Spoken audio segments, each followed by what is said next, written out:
Swimmers not deterred by potential beach pollution warning. The government looking for more ways to protect seashores during typhoons. And Gaza residents blast Israeli Prime Minister's United Nations speech.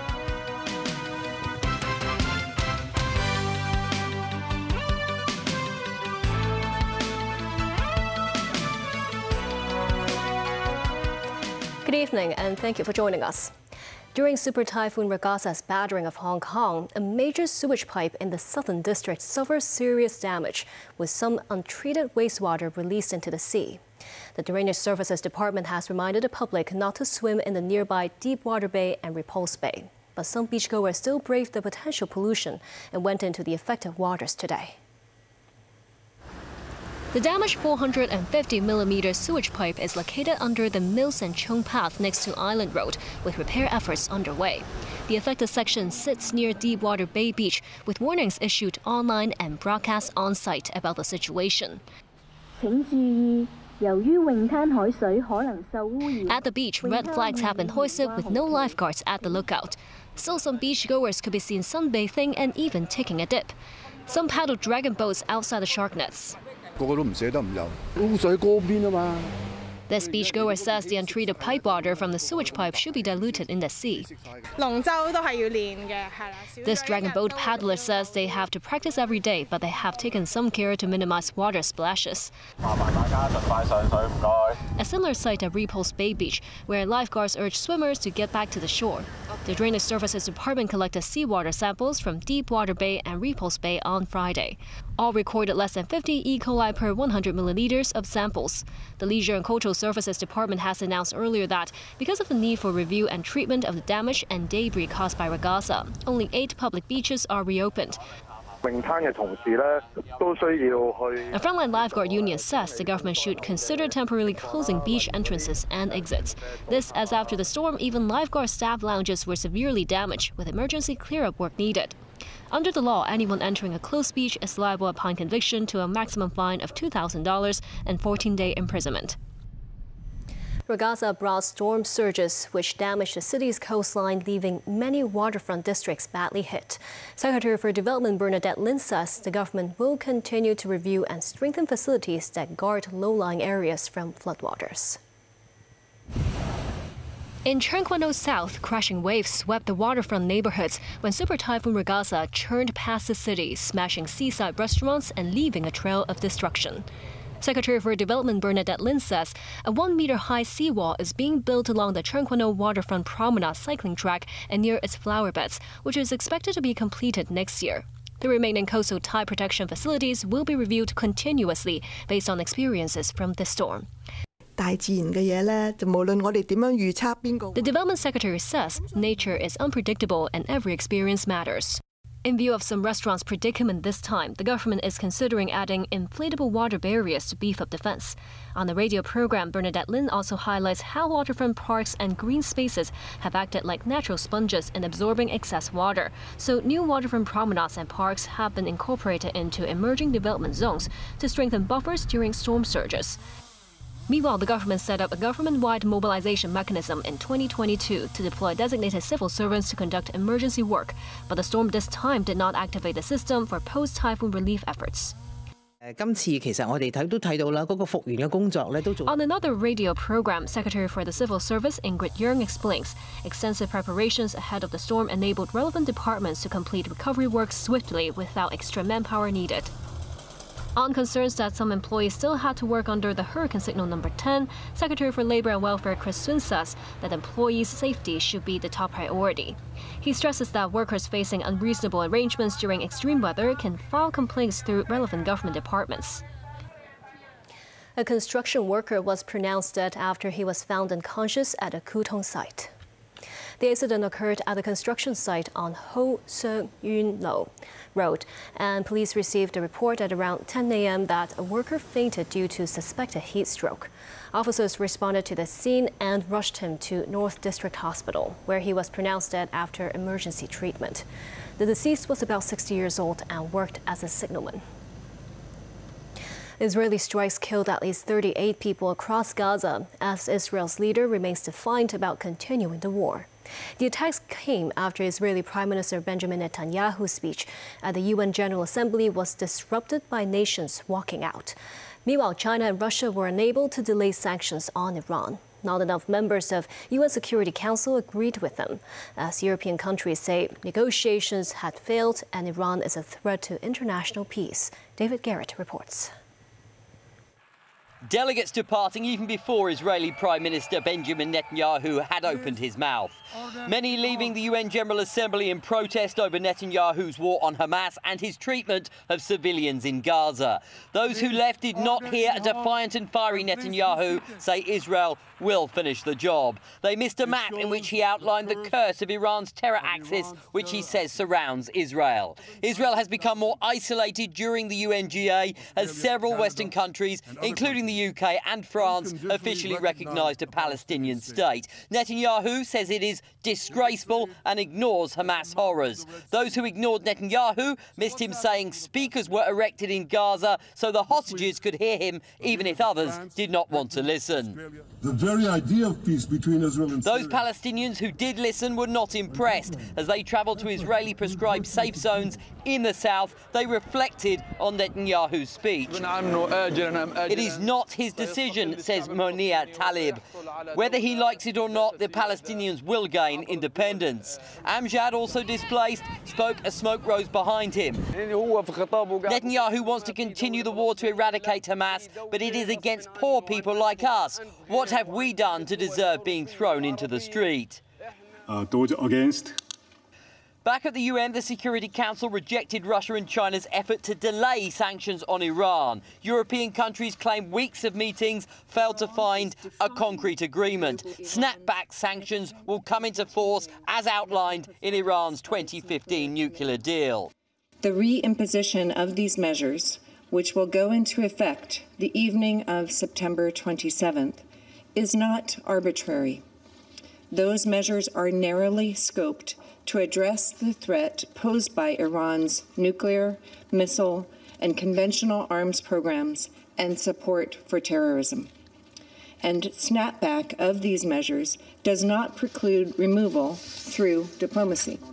The move freezes Iranian assets abroad, halts arms deals and penalises development of Iranian ballistic missiles. This sordid mess did not come about overnight. Both the E3 and the US have consistently misrepresented Iran's peaceful nuclear program.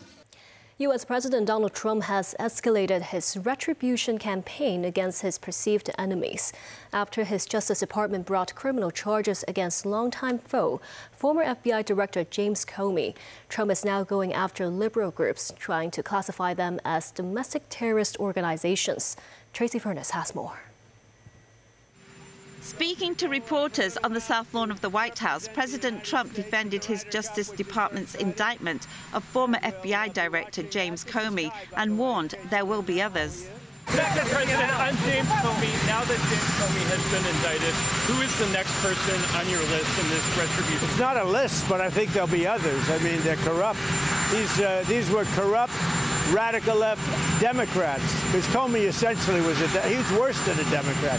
I would say the Democrats are better than Comey, but no, there'll be others. Trump dismissed suggestions that Comey was being charged as part of a broader retribution campaign, insisting the indictment is about justice, not revenge. Is this more about justice or is it about revenge? It's about justice, really. It's not revenge. It's about justice. It's also about the fact that you can't let this go on.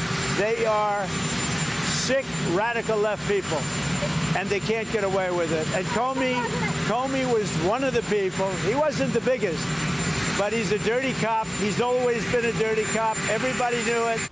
Comey has been charged with making a false statement to Congress and obstruction of a criminal proceeding.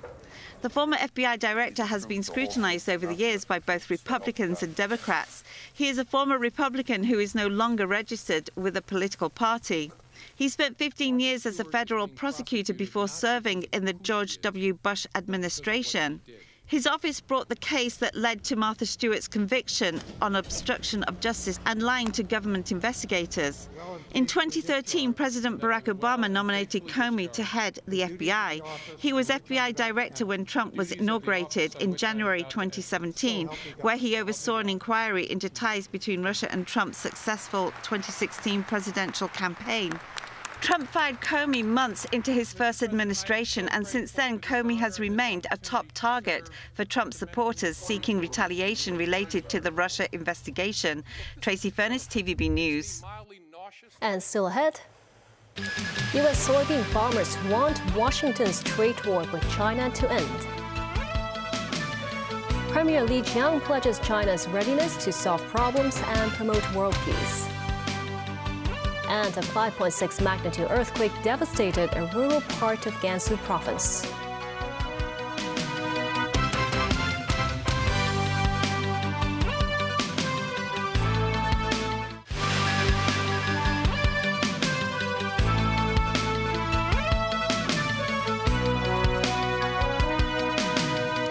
Welcome back. U.S. President Donald Trump has imposed high tariffs on Chinese goods to strengthen his hand in negotiations. China has responded with tariffs on certain U.S. agricultural products. When the Chinese buy soybeans, it is now cheaper to go to other countries instead of purchasing U.S.-grown soybeans. China has been by far the largest foreign buyer. Last year, the U.S. exported nearly $24.5 billion worth of soybeans, and China accounted for more than half the amount. With China buying practically zero soybeans from the U.S. right now, some American farmers are very worried, but say they don't want aid payment from Washington, which they see as only a temporary solution. They say they want to see the trade issues resolved as soon as possible so that they can properly sell their crops. Premier of the State Council, Li Qiang, spoke at the United Nations General Assembly to shore up commitment to maintaining economic growth and supporting global development. Li has cast China as a responsible participant in tackling global challenges and a staunch defender of world peace and security. Danny Zhou has the report. Over 150 heads of state and government gathered for the high-level general debate of the 80th session of the UN General Assembly taking place in New York. Premier Li took the podium on Friday and emphasized fairness and justice stand as the most essential value of the international community. His speech was made at a historic confluence of the 80th anniversaries of the end of the World War II and the establishment of the UN. Li honored the organization's founding ideal of a world free of war, as well as its multilateral framework, noting China has always taken an active part in global affairs. He warned the resurgence of unilateralism, protectionism, and a Cold War mentality threatens to unravel the international order built over decades. Li told leaders, solidarity lifts everyone up, while division drags all down, as he put forth the Global Governance Initiative as China's solution to the global governance deficit.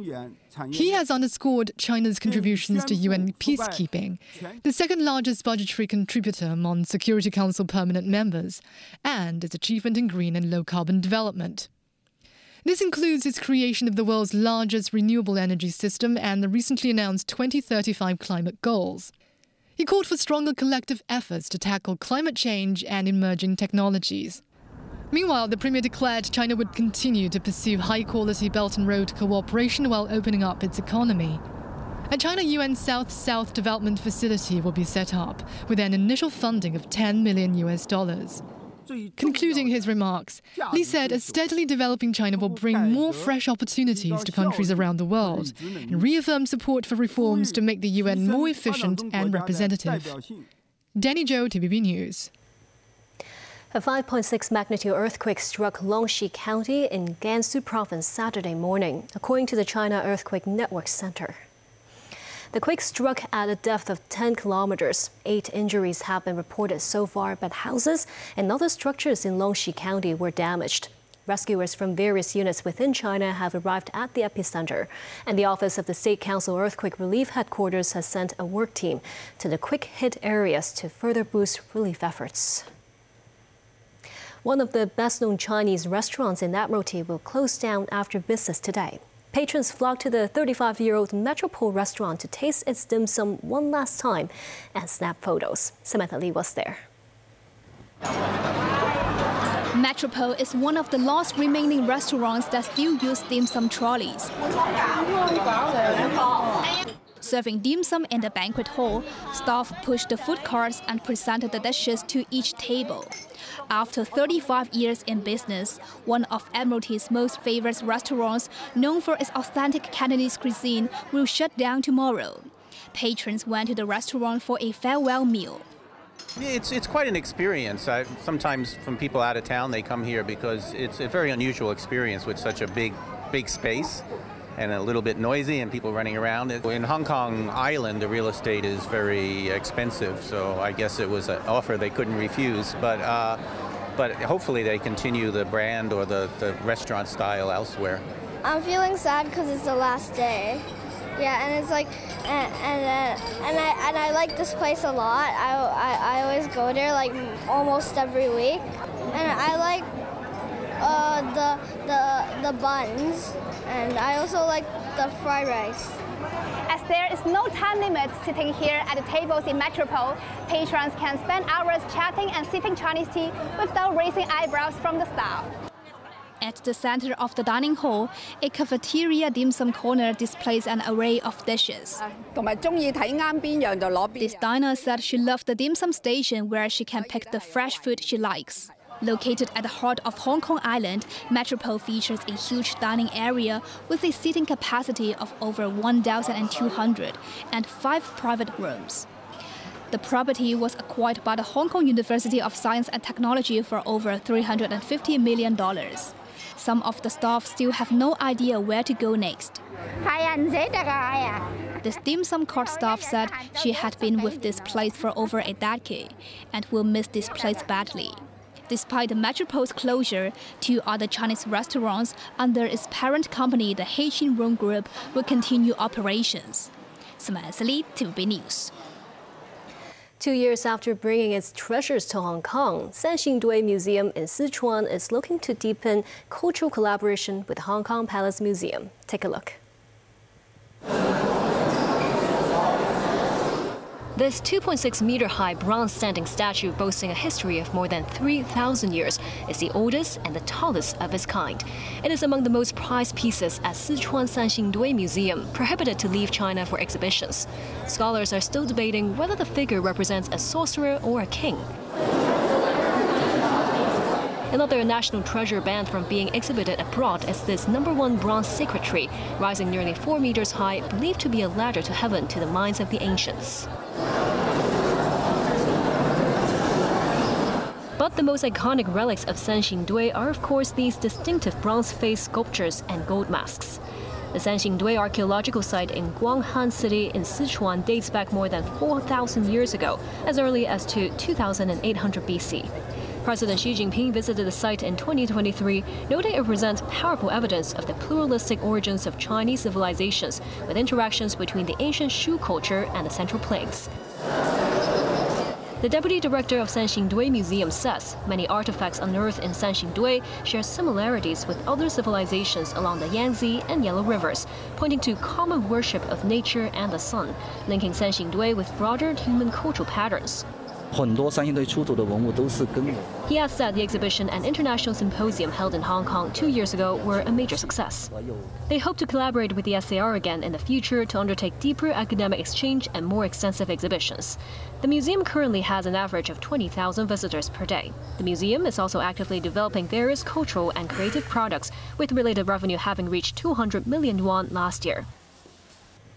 Please note that due to the live coverage of the Greater Bay Area Film Concert on Pearl tomorrow night, our newscast will start earlier at 7 p.m. Join us then. And that's the news. Thank you for watching.